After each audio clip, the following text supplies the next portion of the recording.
everyone, and welcome to the first ever episode of the Pop Culture Yearbook. I'm Captain Logan. And I am the real Manos. Hello. On this show, each episode, we're going to choose a year, and we're going to take our time machine and fly back to the year that we'll be discussing. We won't be doing any years in the future. We'll only be doing years in the past. And the year we'll be going back to today is, Manos? 1992. Among other things, in 1992, Clinton was elected president. Mike Tyson was on trial for raping someone. Yeah, not very good. Aladdin was the top-grossing film. And Jay Leno replaced Johnny Carson as host of The Tonight Show. Amazing. And Superman died. Never to be heard from again. Until a few months later, when awesome new characters were added to the mythos. Manos, what will you be discussing today from 1992? Well, I am taking the Wayback Machine to 1992 to discuss something. Actually, I'm going to take the opportunity to discuss something I don't normally talk about. I want to talk about music. Oh, cool. And I wanted to talk about a CD which I generally regard as my favorite CD. It's Tori Amos, Little Earthquakes. Oh. And it's largely been my favorite CD ever since it came out, actually, in '92. And let me just discuss a little bit. Tori Amos is a singer-songwriter who had always been a singer-songwriter on a piano. She's kind of one of those, strange prodigies that from like birth just start doing something with their talent. And for her case, it was the piano. She had been playing like ever since she could walk, and she was even in Juilliard, which she was actually kicked out of because she was a little bit of a rebel for Juilliard. Let's just say that. She, as a teenager, she even played bars and nightclubs, and went to L.A. in the late '80s to kind of try and be a professional, singer, songwriter, something like that. Which unfortunately, the glam rock thing was kind of the thing going on. So, and what she wanted to do was just not fitting in to the record business, the music business at the time. So they sort of tried to do something with her, and they created this horrible album called Why Can't Tori Read, which is a dreadful album. And after she picked up the pieces on that, she decided she had one more shot with the record company. So she decided, why don't I just strip away all this, extra glam rock garbage that I don't even like, and just be honest with myself as far as a writer and a musician. And that's when she started writing the songs for Little Earthquakes. And I tend to think this kind of, I don't really hear people talk about this, but I generally think that this album and Nevermind are kind of two sides of the same coin, because in the early '90s, rock stars were starting to kind of strip away like a lot of the extra like showbiz stuff and trying to reevaluate why we listen to songs and the subject. And Nirvana did that with hard rock, and I think Tori Amos did this with her style of rock. And what she did was come up with an amazing album that's actually brutally honest and very poetic. And it talks about quite a few different dark subjects, and one of them being, one of them including rape, as far as coming up for, through success in her life, and just being, trying to find herself as a person. It's an amazing album. I constantly listen to it over and over again, all this time. And actually, this album was the first connection we have with Neil Gaiman.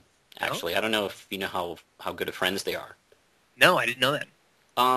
She met Neil Gaiman at some kind of signing or something, and she gave him a tape of this album when it was still being put together, because she mentioned him in a song, and also mentioned the Sandman because she was a big fan. and he loved it, and they've been kind of friends ever since.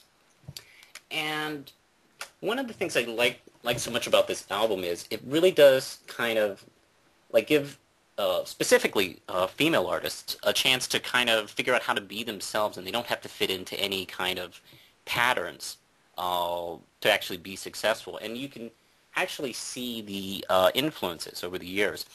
I mean, Alanis Morissette has actually specifically pointed this album out as an influence on Jagged Little Pill. There's Fiona Apple. There's Jewel, who I've never been a big fan of, but you know, there she is. And let's see, all the way up to like Jill Tracy and Amanda Palmer and Nora Jones. I think, as well as Sarah McLachlan too. And you know, I think she really did create like this really strong pattern of music that's still kind of going on today. And it's my favorite album by her.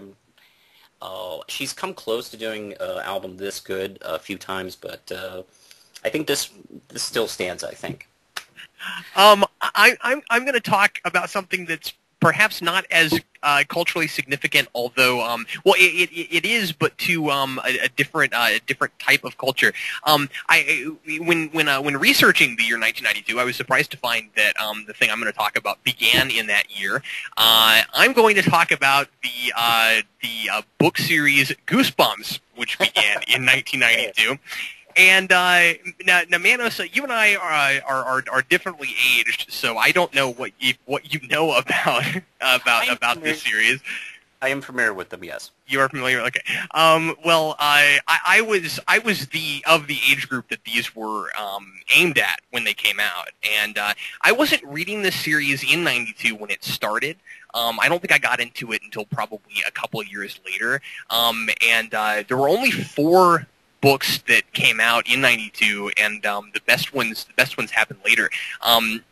'92 was it started with Welcome to Dead House, and then it was Stay Out of the Basement and Monster Blood and then Say Cheese and Die. And I think the only one of those 4 I ever even read was Say Cheese and Die. I wasn't one of those like hardcore Goosebumps readers that read like every book. And what I find really interesting, and part of the reason I bring this up about this particular book series for teens, is that it had such an enormous fan following and such an enormous amount of books, and up until recently, R.L. Stine never did these as a like a running continuity. Like every book was a different set of characters and a different continuity, and I don't want to say that's the only time that's ever happened, but I think it's the most popular that it's ever happened with a teen book series, because like your other really popular ones, like at the time about 4 years later you had Animorphs, which was obviously a running continuity, and then later, and I mean I almost don't even want to put this in the same category just because it's so much larger, but of course Harry Potter, which resonated with obviously people a lot older than teens, but then then you've got a running continuity there, and then now you got things like Twilight and stuff like that. Like it's bizarre that this worked, because what R.L. Stine was basically doing was he was basically, I don't want to say he was dumbing down horror, although I think that maybe that's what was going on, but he was certainly. They had a book about a kid turning into a bee. I mean, yeah. I mean, he was certainly ripping off every every horror film he could think of, in a lot of ways, and some of them, especially when you're 12 reading these, were very clever. I remember especially liking Piano Lessons Can Be Murder, because I thought he would have really fun ideas, like wouldn't it be really creepy if you were stuck playing the piano like all the time, and like he was trying, maybe sometimes a little bit too hard, but he was trying to come up with ideas that would really resonate with his audience. And 11 or 12-year-olds in 1992, yeah, there's probably a lot of those kids that their parents are making play the piano and they don't want to, so we'll do a book about that, and that's kind of fun. I was one of those kids that read this because I had friends who read it, so it was like, oh, that's the in thing to do right now, I'm going to read Goosebumps, and but I really like them, and I think I still have several of the books I had when I was a kid. It went forever. It went 10 years maybe. It went for 7 or 8 years, and then he came back and did something called Goosebumps Series 2000, which actually began in '98 and coincided with the end of the regular series. So he just kept going. He just kind of started the numbering system over to sort of like comics, and then I don't know if you know this, but he's doing them again now. Well, why not? I mean, there is an audience for them. Yeah, but it's I don't know. It's interesting that he decided to come back and start doing them again because now he's actually doing a running continuity. It's not just Goosebumps now. He's doing Goosebumps Horrorland. So he's setting an entire series in the Horrorland universe, which, in a lot of people's opinions, was probably his best book, and I think it was one of the more fun ones. I think it's actually like loosely based on Horrorland, and then like not that I've read it, of course, but every book is in a continuity. So I don't know. I went back and reread one of them a few months ago when I moved into my new apartment, and I found them in a box, and I read one, and I was like, wow, these don't hold up at all. at least not maybe they would hold up okay for kids now, but I don't know. What's funny about it is, like a lot of like really bad horror movies, he'd have these like bizarre things happen with no explanation whatsoever as to how they happen. Mm-hmm. It's like, so we've got a camera that if you take a person's picture, it steals their soul. Where did that come from? It's not important. Who made this camera? Why would they do that? It's not important. We'll make a sequel. We won't tell you there either, but there will still be a camera, and it will still take people's souls. Yeah, I've watched my niece was a kid during the '90s, and I watched her like read these. She was a pretty big fan of the books, and then I've watched her grow into a woman, and she has she is quite. Her reading material is fairly sophisticated, and I do sometimes attribute that because she went from that, read all those, and it's like, well, what else is there to read? And eventually hit the Harry Potter series. Well, and I think that's maybe what they're for. Yeah, in a lot of ways is let's get people. Let's get people really into the idea of reading with something that's a fairly quick read, really easy to do, not a whole lot of thinking involved, and then you're setting the bar higher. You know what I mean? You're going, you know what? I'm liking this reading thing. I'll try something more sophisticated, like you said, and I don't know. I think maybe that's a lot of why they were so popular. Mm-hmm. I think that's really proves it's in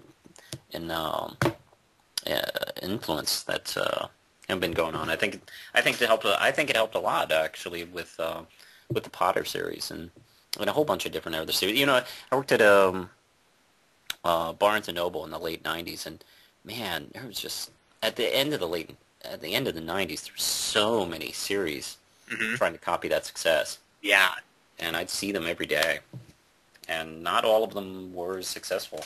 Well, most. I don't think really any teen series was as successful, just in the sense of having like so many in a series, and then it continued that long. Like I think others probably sold better, but like I don't know. Rarely did you find a series that long that still had that kind of longevity. Well, anyway, we're all out of time, Manos. Oh, okay. Well. But we'll see everybody again in 2 weeks, where we'll take our time machine to another year in the past and talk about something awesome or interesting in pop culture from that year. Thanks a lot for visiting us and the Pop Culture Yearbook. I'm Captain Logan. And I'm the real Manos. And we'll see you next time.